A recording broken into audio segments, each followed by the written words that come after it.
Hi, I'm Vanessa Fuentes, and I'm running for Austin City Council District 2. I'm excited to be here today with the Austin Young Democrats. I've been a member of this club for more than 6 years, and I have served as vice president of AYD. My husband was on the board for many years, I believe 6 years, and just recently rolled off the board. And so I'm running for Austin City Council because there's too much at stake to sit on the sidelines. This pandemic has magnified what many in our community have already known. There are deep structural inequalities here in Austin. There's a reason why we have food deserts in the Eastern Crescent. There's a reason why there's no full-service hospital east of 35, and it all stems from our city master plan of 1928, which etched racism and how we build our communities. And we stand as divided today as we were nearly a century ago. I believe in an Austin that is better for everyone, and we can commit that we have to confront this crisis as an opportunity to build community resilience that enables our community to withstand, adapt, and rebound from a disaster. Resiliency is a strength that I carry with me.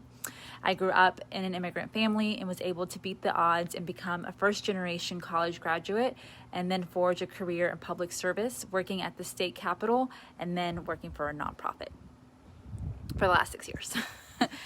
So the second question that you had was around our climate crisis. Climate change has had a severe impact on my community here in Southeast Austin, which is predominantly Latino, over 70%. And what we've seen is that Southeast Austin has been affected by 2 catastrophic floods that have resulted in the killing of our citizens and displacement of our neighbors, and of course the damaging of hundreds of homes. So we have borne the brunt of extreme weather swings, and so our community is one of the least resilient when it comes to flooding, and we are most affected by climate change than other communities. And so the climate crisis has made our community even hotter. We have here in Southeast, we have one of the lowest tree canopy rates in all of the city, and right now your race here in Austin depicts your life outcome and your quality of life outcome. And so when we look at our community of colors, it's important that we recognize that communities of color are disproportionately affected by the climate crisis. And so when we talk about building community resilience and taking on the climate crisis, it's important that we center it from a racial equity lens.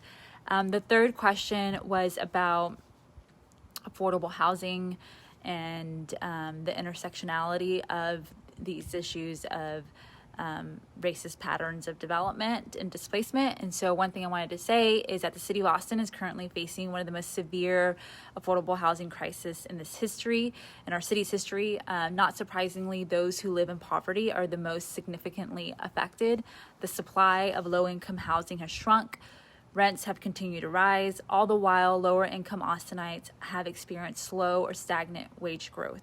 Too many Austinites spend at least half of their income towards housing, putting them at risk for housing instability and homelessness. We need more housing in this city, and I believe that this city should be a place where all families, regardless of your income level, should have a place in this city, and that we need more types of housing, especially in areas of Austin where we have the necessary infrastructure and connectivity.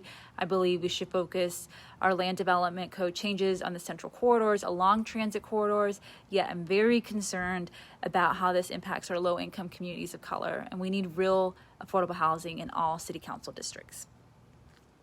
So for your question 4, I wanted to mention that your health, race, immigration, economic justice, climate justice, they all feed into each other, and we cannot holistically address disparities in our society without accepting the interconnectedness of justice issues around health, race, immigration, environment, and wealth.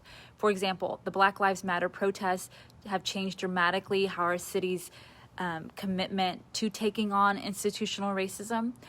What started as a movement for racial justice has shifted as more and more Americans have begun to recognize that systemic racism denies people of color equal access to economic, social, environmental, and climate justice, as well as health equity, political power, civil rights, and human rights.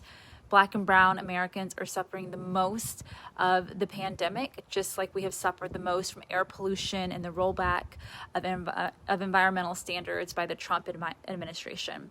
Our community was still with its racist background and must understand that the inequality crisis is intertwined with the climate crisis. If we don't work on all of these issues at the same time, we will not succeed in addressing any of these issues. So question 4, around the police violence and economic downturn. How can we move forward in the pursuit of justice? So here's the thing. Republicans have over-politicized recent city council efforts to transform our public safety. We're spending about 40% of our city's budget on police, and the police budget has increased by $80 million in over 5 years, which is about a 22% increase. I support the reallocation of APD funding to help get to the root causes of crime. This includes investing more in mental health services, domestic violence prevention, and robust youth services. Austin is one of the safest cities in this country. Our government has a role in ensuring the safety of our neighborhoods.